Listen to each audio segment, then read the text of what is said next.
Good morning, students. Welcome to you all. This is chapter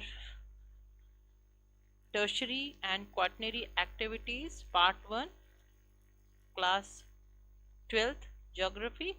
This is from chapter book 1, that is Fundamental of Human Geography. Now let us start this chapter. The name of the chapter is Tertiary and Quaternary Activities, and we will take the part 1 in this portion. First of all, introduction. Health, education, law, governance, recreation, etc. require professional skills.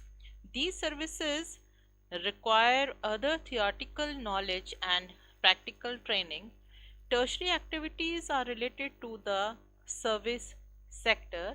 Manpower is an important component of the service sector, as most of the tertiary activities are performed by skilled labor, professionally trained experts, and consultants. First of all, we are discussing the introduction of this part. As you know, the name of the chapter is Tertiary Activities. First of all, you have to know the meaning of tertiary activities. This tertiary activities are also known as service sector. We are taking this chapter. इससे पहले का जो chapter है that is secondary activities, which is deleted in the session 2020-21. That's why we are not taking that lesson. इससे पहले आप primary activities already पढ़ चुके हैं और आपको मालूम है कि प्राइमरी एक्टिविटीज़ क्या होती हैं. Let us take fast look. जल्दी से हम उसको रिवाइज कर लेते हैं कि प्राइमरी एक्टिविटीज़ में हमने क्या पढ़ा है. प्राइमरी एक्टिविटीज़ में जितनी भी इकोनॉमिक एक्टिविटीज़ हैं, the all resources we are getting from the nature जो भी हमें प्रदान कर रहा है, हम उसी को इस्तेमाल करते हैं. And we are not going to change anything. जैसे कि अगर हम लकड़ी काट रहे हैं तो लकड़ी काटने के बाद उसको बेच दिया जाता है और उससे जो अर्निंग प्राप्त होती है उसी को ही हम प्राइमरी एक्टिविटी में रखते हैं. There are so many examples of primary activity such as मछली पालन करना, फिशिंग जिसे कहते हैं, या हम एग्रीकल्चर है, माइनिंग है. All these activities comes under the primary activity.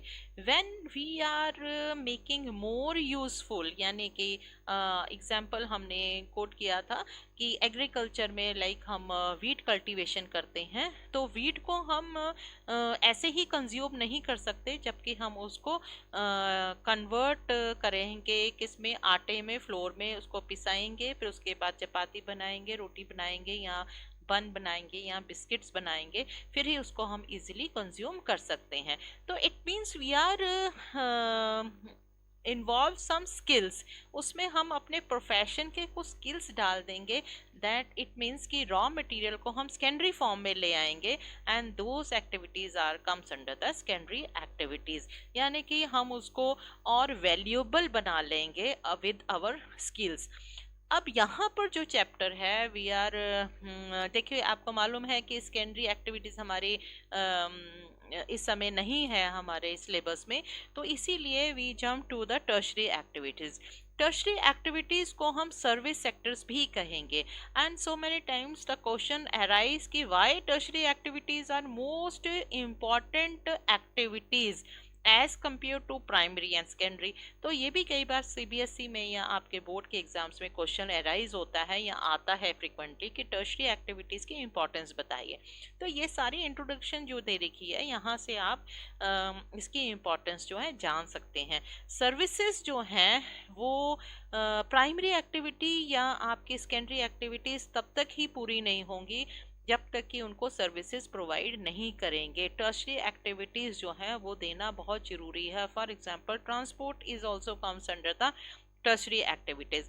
Health benefits, then education, governance, recreation, ये सारी की सारी एक्टिविटीज़ जो हैं, these are the some little bit examples I have given, and they all require professional skills. Manpower is very much required and these activities performed by the skilled laborers, ठीक है. इसके लिए proficiency होना बहुत जरूरी है. They have to be trained by experts and consultants. तो tertiary activities are very much depend on the skilled and their experience also. This is one of the example I have taken from one picture. This is Sunny Deol and the services which is given by in this is the law. है ना. जो advocates हैं या judge हैं, they are also giving the some services for the watching the या सब उनको disputes जो हैं डिफरेंट सोसाइटी में हो जाते हैं, उन डिस्प्यूट्स को दूर करने के लिए भी हमें सर्विसेज की रिक्वायर्ड होती है ना. तो this is one more example I have taken. This is very simple. School education. This is a picture from the primary education, but education have so many levels. For example, secondary, senior secondary, colleges, universities, medical colleges, ठीक है. तो all these comes under the tertiary activities. This is also one more example I have taken. This is the hotel management. This is also comes under the this tertiary activity. After 12 there are so many students who want to go for the hotel management, and there are this is the big picture from the hotel management, and this is also tertiary activity, services provided to the people in a hotel management. And this table is given in your NCERT book. This is service sector. Service sector is divided into three parts, which we have to discuss in whole chapter, and that is tertiary activity, quaternary activity, and quaternary activity.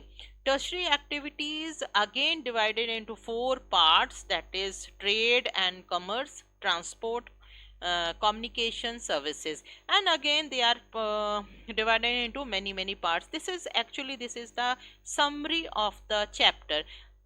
Same way, after the tertiary activity, some activities again going in advance, and that is called quaternary activity, which can be say as information based and R&D based, यानी research and development. इसके आगे जब हम और activities को हम advancement में ले लेते हैं, बिकॉज हमारा जो डेवलपमेंट हो रहा है उसका जो स्पीड है दैट इज़ वेरी फास्ट, तो ये सर्विस सेक्टर जो है ये रेगुलरली एक्सपेंड कर रहा है.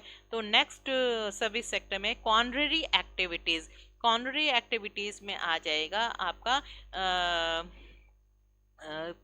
किसी में specialization, decision making, consultants and policy making, all these comes under the quaternary activities. इसको हम हिंदी में हम ये भी कहते हैं सेवा के क्षेत्र या विभाग, जिसमें टर्शरी एक्टिविटीज़ जो है वो तृतीय क्रियाकलाप है, चतुर्थ क्रियाकलाप और पंचम क्रियाकलाप, और इन्हीं के ही आगे डिटेल्स जो हैं वो दिए हुए हैं. And you have to make this chart in your copy also. This is the summary of the whole chapter.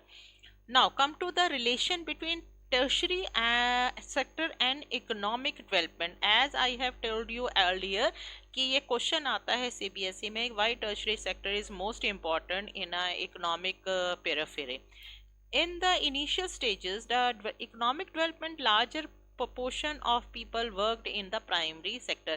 अगर हम स्टार्टिंग में देखें कि किस तरह से डेवलपमेंट हो रही थी, जिसको आपने डेमोग्राफिक ट्रांजिशन में भी देखा है कि जो फर्स्ट स्टेज है maximum people engage in a primary sector, यानी कि वो एग्रीकल्चर, माइनिंग, इसी तरह के कामों में ज़्यादातर पॉपुलेशन इन्वॉल्व थी. लेकिन जैसे जैसे डेवलप होती गई the major proportion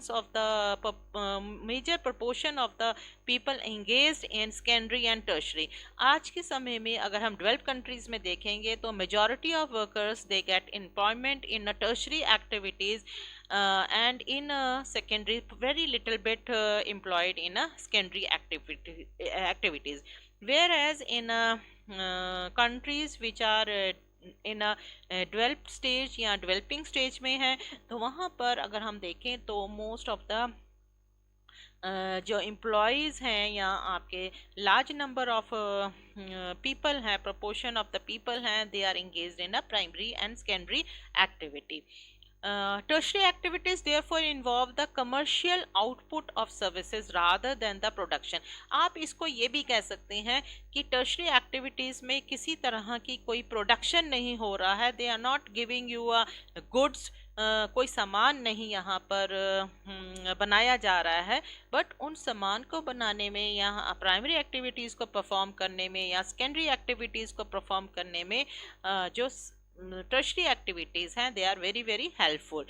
They are not directly involved in the processing of physical raw material.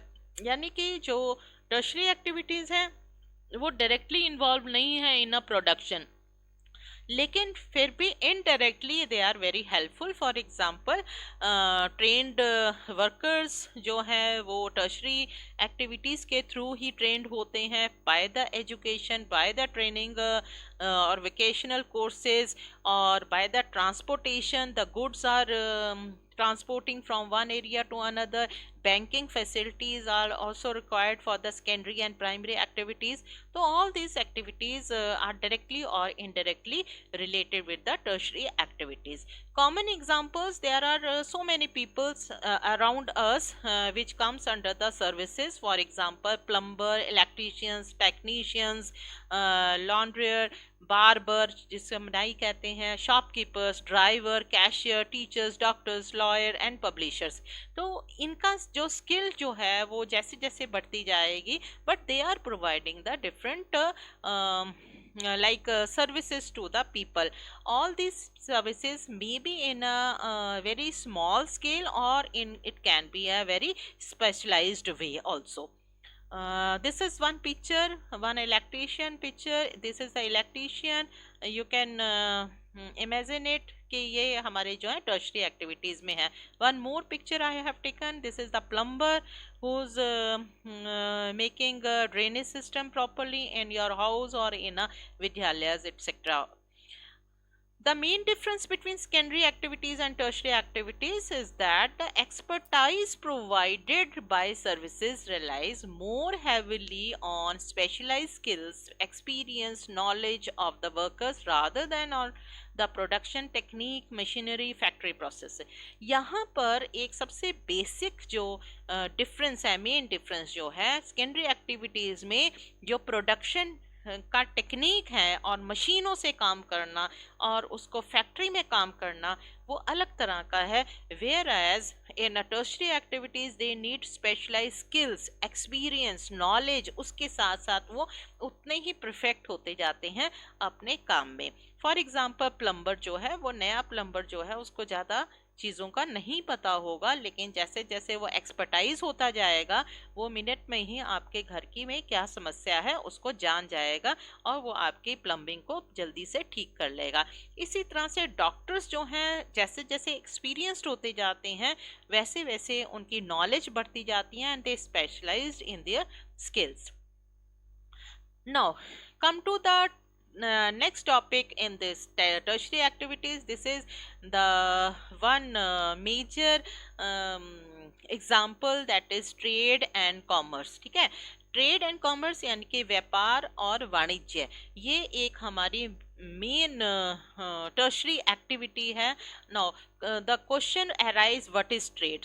So many times the question comes in MCQ also. Meaning of trade, तो व्यापार किसे कहते हैं, सभी को मालूम है व्यापार क्या होता है, लेकिन जब आप उसको लिखने के लिए कहा जाता है तो it is not easy to write in a words कि व्यापार किसे कहते हैं. तो the first line is given, trade is essentially buying and saying, यानी कि जहाँ पर खरीदना और बेचना जाता है किसी सामान को, दैट इज कॉल्ड ट्रेड, है ना.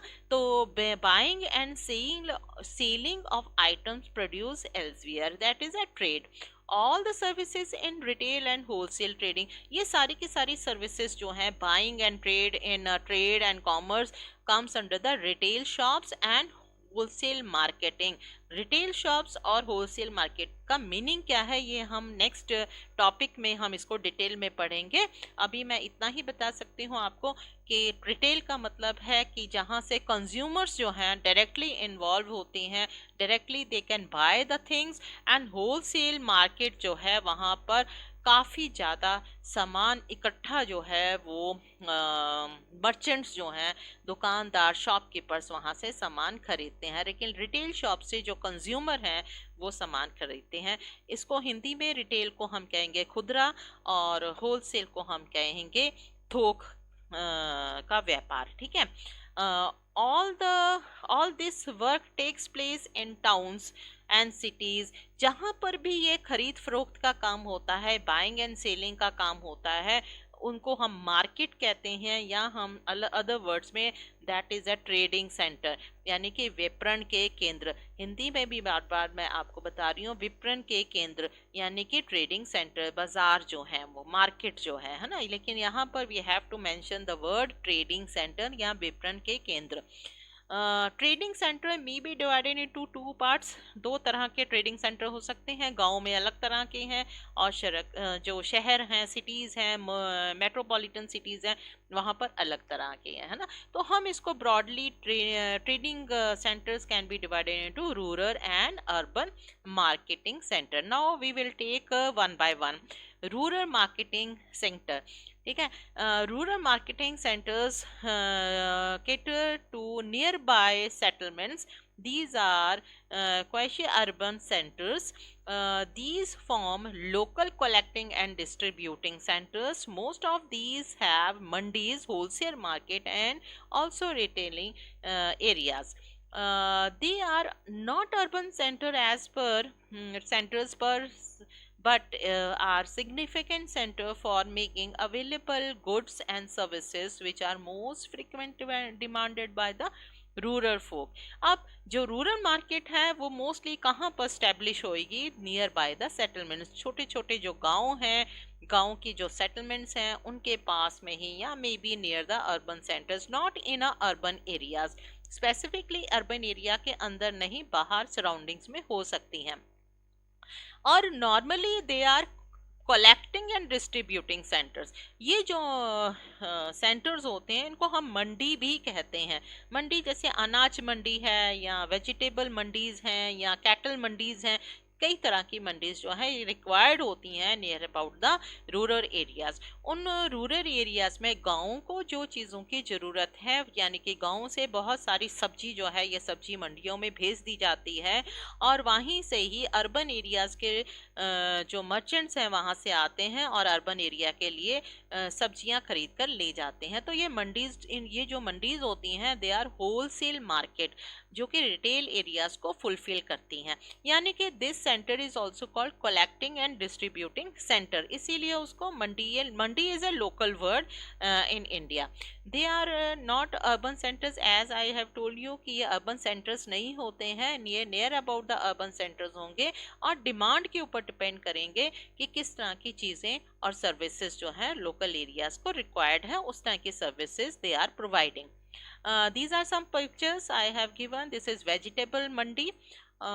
This is cattle mandi. बहुत सारी कैटल्स का खरीद फरोख्त जो है इन गाँव के आसपास के क्षेत्रों में ही मंडियाँ लगाई जाती हैं, जहाँ से लोग अपने पशुओं को खरीदते और बेचते भी हैं। Now, periodic market is also part of rural markets. अब ये परमानेंट सेटलमेंट्स नहीं होती हैं। Permanent settlements, I mean to say कि परमानेंट मार्केट के कोई सेटलमेंट्स नहीं होती हैं, ये पीरियोडिक वे में लगती हैं। अब पीरियोडिक मार्केट्स क्या हैं? पर periodic markets in rural areas are found where there are no regular markets, or local periodic markets are organized at different temporal intervals।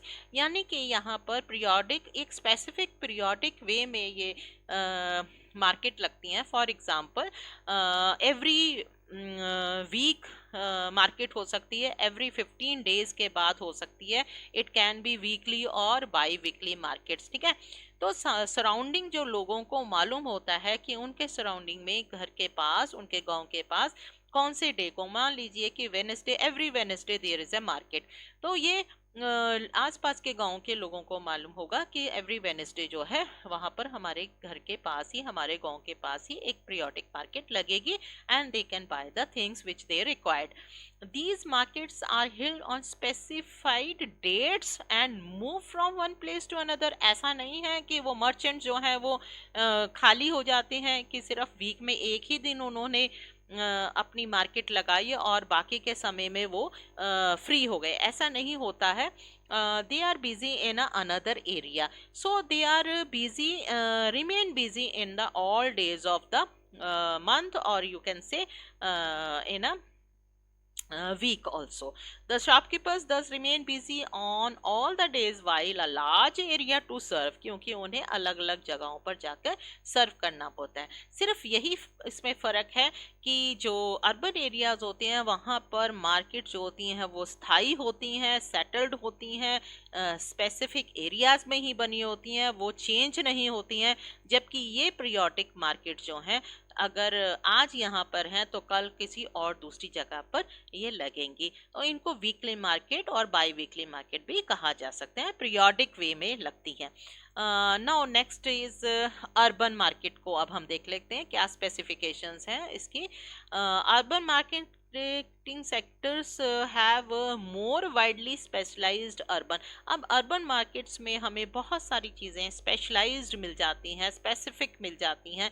Even हम यूनिवर्सल या हम कह सकते हैं इंटरनेशनली भी हमें कोई चीज़ों की रिक्वायरमेंट है. कुछ ब्रांड्स हैं जो हमें स्पेसिफिकली चाहिए, कुछ हमें स्पेसिफिकली कुछ फ्रूट्स चाहिए या कुछ किसी तरह के हमें फ्लावर्स चाहिए तो हमें इन अर्बन मार्केट में मिल जाएंगे. या हमें कोई स्पेसिफिक सर्विसेज जो रिक्वायर्ड है वो भी हमें इन अर्बन मार्केट में मिल जाएंगी. फॉर एग्जांपल हम कह सकते हैं कि कई बार आपने सुना होगा कि पेरेंट्स आपके कहेंगे कि जीरकपुर में तो ये सामान नहीं मिल रहा, हमें चंडीगढ़ ही जाना पड़ेगा, इस काम के लिए तो हमें चंडीगढ़ ही जाना पड़ेगा, है ना. तो ऐसा होता है. तो urban markets are specialized, widely specialized urban services. They provide ordinary goods. ये ऐसा नहीं है कि वो सिर्फ स्पेशलाइज्ड ही दे रहे हैं, they are also providing ordinary goods and services as well as many of the specialized goods and services which are required by the people.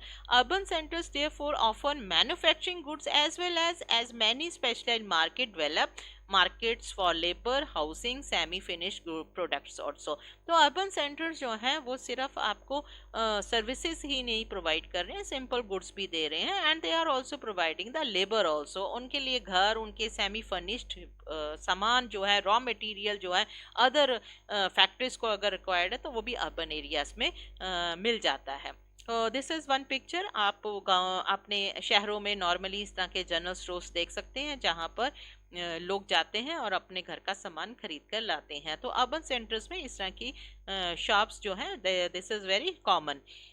Now retail, जैसे कि मैंने आपको बताया कि this is the main topic. Retail and wholesale services क्या होंगे. तो retail and wholesale जो है that is comes under the urban trading centre. ठीक है.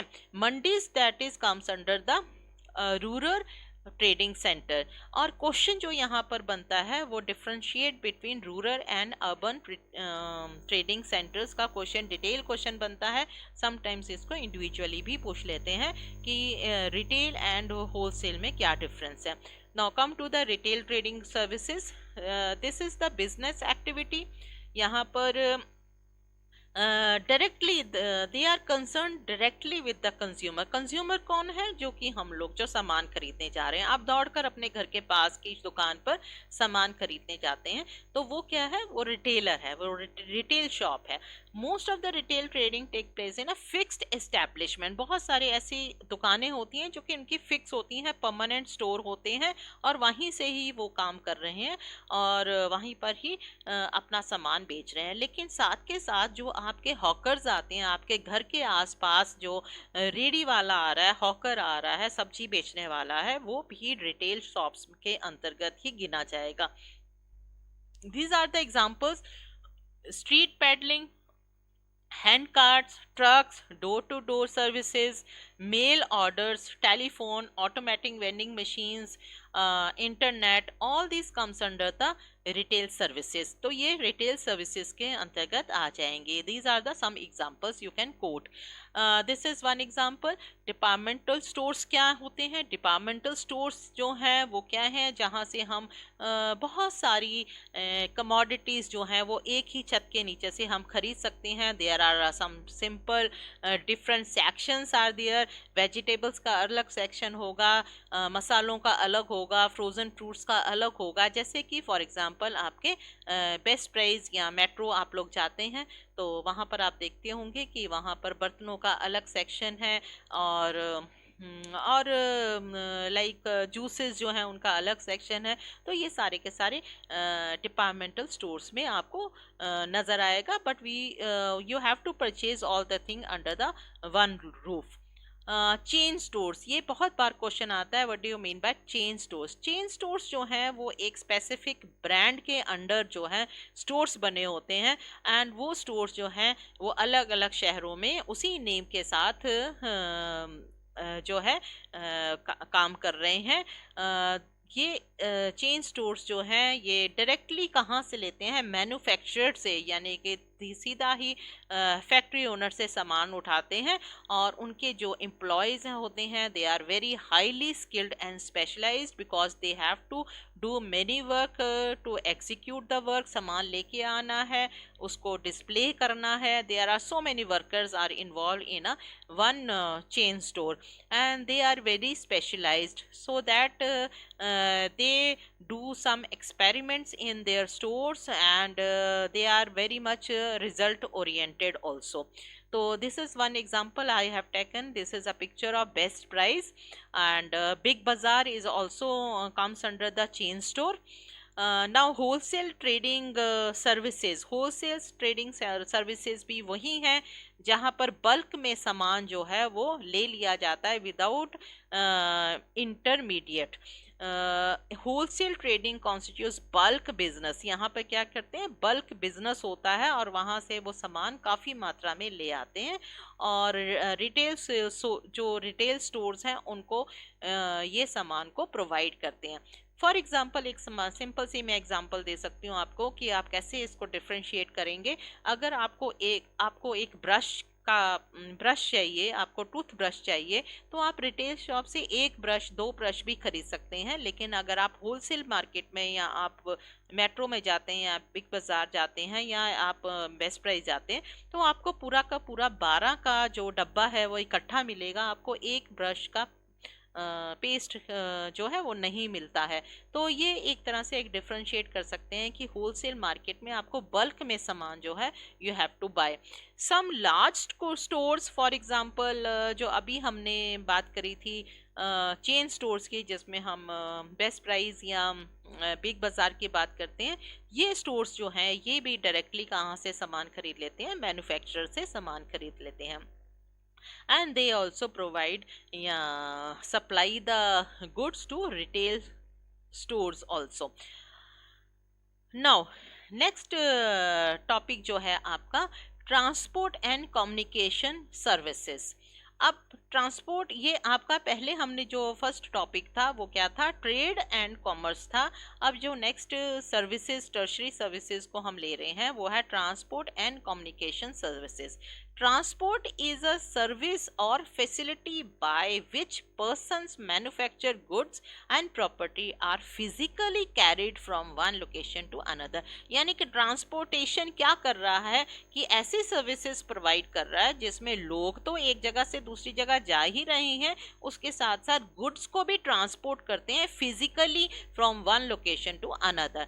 It is an organized industry or created by satisfy man's basic need of mobility. There are so many modes of transportation. तो ये एक organise industry है जिसमें roadways, railways, airways, there are so many transport modes जो हैं वो involve होती हैं. And according to the basic need, अगर हमें पास में जाना है तो we are using the roadways, अगर हमने दूर की दूरी करनी है तो हम रेलवेज यूज़ करते हैं, और अगर हमने इंटरनेशनली ट्रैवल करना है तो we go through the airways और शिपवेज. ठीक है, तो ये हमारी बेसिक नेसेसिटीज़ के अकॉर्डिंगली हमारे को सर्विसेज प्रोवाइड करते हैं। Modern society requires speedy and efficient transport. जो हमारी मॉडर्न सोसाइटी है, आज के समय में हम एक आसान सा तरीका जो कि हमें इजी गोइंग हो और हमें ज़्यादा परेशानी ना हो, हम इस तरह के ट्रांसपोर्ट्स को यूज़ करते हैं। At every stage in the complex system, the value of the material is significantly enhanced by the transportation। तो हमें जिस तरह की हमारी रिक्वायरमेंट है उसके अकॉर्डिंगली हमें ट्रांसपोर्टेशन जो है वो मिलती है, वो जरूरी है। नहीं तो हम ट्रांसपोर्टेशन को नहीं बॉदर करेंगे, है ना, तो हम कुछ अपना ही सोचेंगे। ट्रांसपोर्ट को हम डिस्टेंस कैसे मेजर करते हैं? Transport distance can be measured as, ये क्वेश्चन आ सकता है आपका कि how to measure the transport distance. There are 3 types by which we can measure the distance. Number one is kilometer distance, number 2 is time distance और number 3 is cost distance. अगर हमने यहाँ से दिल्ली जाना है तो हम सबसे पहले बात करेंगे कि कितने किलोमीटर दूर है, ठीक है। उसका रूट चंडीगढ़ से क्या कहाँ है, दिल्ली का कितना दूर है, that is called kilometre distance. फिर हम बात करते हैं कितना समय लगेगा हमें। अब यहाँ से हम ट्रेवल कर रहे हैं जीरकपुर से, तो हमें दिल्ली पहुँचने में कितना समय लगेगा, 5 घंटे लग रहे हैं, 4 घंटे लग रहे हैं, तो that is called time distance. तीसरी बात हम करते हैं कि हमारे पैसे कितने लगेंगे, एक्सपेंसेस कितना आएगा, 250 रुपये लगेगा, 300 लगेगा, 400 लगेगा, कौन सा मोड हम यूज कर रहे हैं, according to that is a cost distance. तो ट्रांसपोर्ट डिस्टेंस जो है that is comes under the 3 measured, that is number 1 is kilometre distance, time distance, cost distance. Okay, I hope you have to clear this point. Now factors affecting transport services। तो ट्रांसपोर्ट सर्विसेज को बहुत सारी चीज़ें जो है वो इफ़ेक्ट करती हैं। नंबर 1 है डिमांड। अब आपने कई बार देखा होगा कि जिस एरिया में, जिस रूट में बहुत ज़्यादा डिमांड होती है या जहाँ पर पॉपुलेशन बहुत ज़्यादा होती है, वहाँ पर जो रूट है वो उतना ही बिजी होगा और ट्रांसपोर्ट फैसिलिटीज़ आर अवेलेबल। इसका मतलब क्या, डिमांड वहाँ पर ज़्यादा है, इसलिए फ्रीक्वेंसी ऑफ ट्रांसपोर्ट जो है वो भी ज़्यादा हो जाती है। लेकिन अगर डिमांड कम है तो फ्रीक्वेंसी ऑफ जो ट्रांसपोर्ट है वो भी इतनी ज़्यादा नहीं होगा। The larger the population size, the greater is the demand for the transport.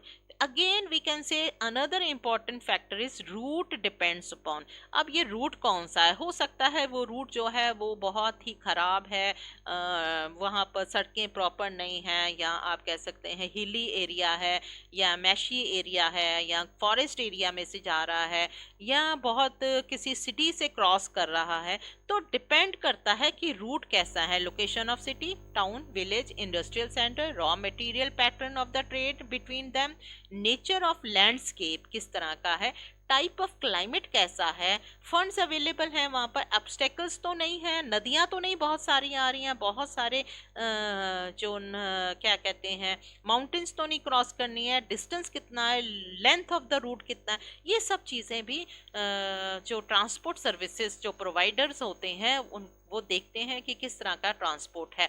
तो ये 2 मेजर फैक्टर्स हैं जो कि ट्रांसपोर्ट सर्विसेज को इफेक्ट करते हैं।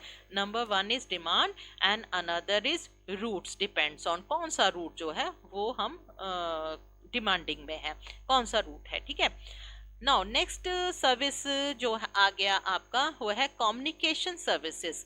This is also a very important services. Communication services involves the transmission of words। अब यहाँ पर आप देखिए कि ट्रांसपोर्ट में तो we are physically involve, people and goods are transporting physically, but communication में क्या कर रहे हैं, transmission of words, messages, facts and ideas. तो क्या है, शब्दों का और संदेशों का और फैक्ट्स का और आइडियाज का प्रेक्षण होता है, यानी कि ट्रांसमिशन होता है from one area to another area.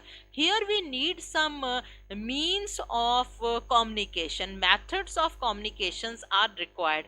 The invention of writing preserved messages and have to make communication depend on means of transport. These are actually carried by hand, animals, boat, road, rail, air. पहले समय में जो communication होता था that is depend on transport, यानी कि पहले जो है अपना कम्युनिकेशन, अपने लेटर्स जो हैं वो लोग हैंड बाय हैंड भेजते थे, या कोई जानवरों का इस्तेमाल करते थे, बोट का, रोड का, रेल का या एयर का इस्तेमाल किया जाता है। लेकिन जैसे जैसे कम्युनिकेशन स्किल्स या टेक्निक्स बढ़ती चली गई हैं, वैसे वैसे अब हमें इन चीज़ों की ज़रूरत नहीं है। That's why all forms of transport are also referred as a line of communication.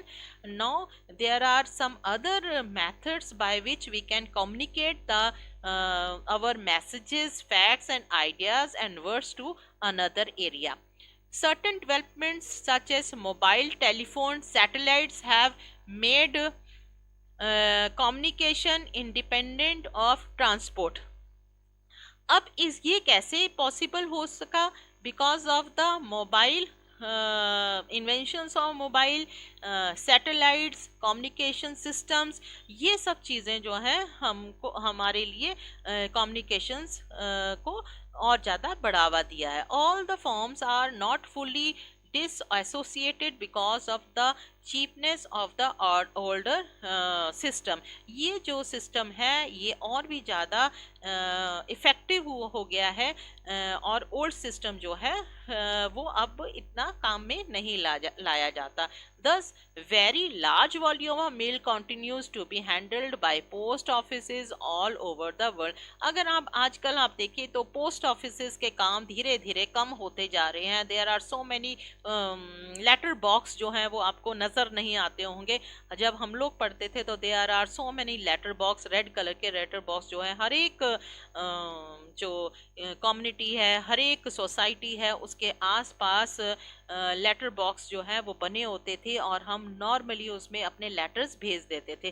तो लेकिन आजकल सैटेलाइट एंड टेलीफोन सिस्टम हो जाने के कारण या कंप्यूटर सिस्टम, नेट इंटरनेट होने के कारण अब जो मेल्स हैं वो धीरे धीरे कम होती जा रही हैं. These are some pictures. आप शायद इस चीज़ को आपने नहीं देखा होगा कि there are so many personal letters. इसको हम पर्सनल लेटर्स के अंदर कहेंगे. This is a personal communication system जिसमें हम अपने लेटर कार्ड्स जो हैं अपने फ्रेंड्स को, डियर वंस को, अपने रिलेटिव्स को भेजते हैं. And this type of communication is called personal communication. ठीक है, this is a one mod of communication by through the letters.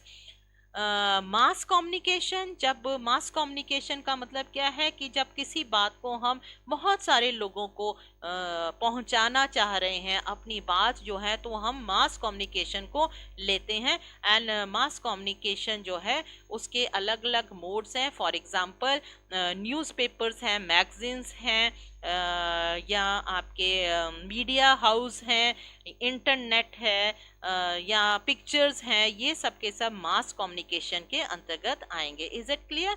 तो this is a communication system. Telecommunication. These use of telecommunication linked to develop by the electrical technology. It is a revolutionized communication because of the speed of with which messages sent. अब आप यहाँ से मैं आपको जल्दी से ही अपना ये जो लेक्चर है ये यूट्यूब में डाल दूंगी और immediately with in a second आप तक पहुँच जाएगा. और आपके पास ही नहीं पहुँचेगा बल्कि जितने भी हमारे स्टूडेंट्स हैं जो भी देखना चाहेंगे, this is comes under the mass communication. ठीक है, तो ये एक स्पीडी मेथड हो गया मैसेज कन्वे करने का. The time reduces. इससे क्या हो गया कि पहले लेटर पहुंचने में 5 दिन 10 दिन का समय लग जाता था, लेकिन अब मोबाइल टेलीफोनिकली कम्युनिकेशंस जो हैं directly we can do with in a time. कुछ ही सेकंड में हम कहीं पर भी दुनिया के किसी भी कोने में हम अपने मैसेजेस जो हैं कम्युनिकेट कर सकते हैं. मास कम्युनिकेशन में आई हैव ऑलरेडी टेल कि रेडियो, टेलीविज़न ऑल्सो हेल्प, जो कि न्यूज़ देते हैं, पिक्चर्स, टेलीफोन कॉल्स, ये सारे के सारे जो इक्विपमेंट्स हैं, ये सब के सब मास कम्युनिकेशन या मास मीडिया में termed as a mass media. There are vital for advertisement, advertising and entertainment. वहाँ पर कई तरह की सिचुएशन, कई तरह की चीज़ें हो सकती हैं, सिर्फ ये न्यूज़ ही नहीं है. या एडवर्टाइजमेंट्स अगर देना है या कोई एंटरटेनमेंट के लिए कुछ पिक्चर्स दिखानी है, तो वो भी हम मास कम्युनिकेशन का यूज़ करते हैं. मास कम्युनिकेशन को हम टू वे में भी कह सकते हैं, एक प्रिंट मीडिया और एक electronic media. Newspaper comes under the print media. तो जितना भी प्रिंट मीडिया है, जो मैगजीन्स हैं, न्यूज़पेपर्स हैं, ये आपके प्रिंट मीडिया में आएंगे. और जो आपके टीवी है, रेडियो है, ये सैटेलाइट कम्युनिकेशंस में के अंतर्गत आएंगे. एंड इसको हम कहेंगे इलेक्ट्रॉनिक मीडिया या electoral method of communication. The internet has also comes under this type of global communication system. Now time is comes for the assignment 1, and you have to do all these assignments and all the answers you get from this lecture. What are trading centers? Give characteristics of urban and rural trading centers. Differentiate between retail and wholesale trading. What are departmental stores and chain stores? How we can measure transport distance? What are factors affecting transport services? Describe personal and mass communication. These questions are very important. And after that, the rest of the part we will be discussed in a part 2 of tertiary activities, where we can discuss quaternary and coronary activities and some other activities of tertiary. Okay, thank you so much. I hope you understand this lecture. Okay, thank you so much. Bye bye.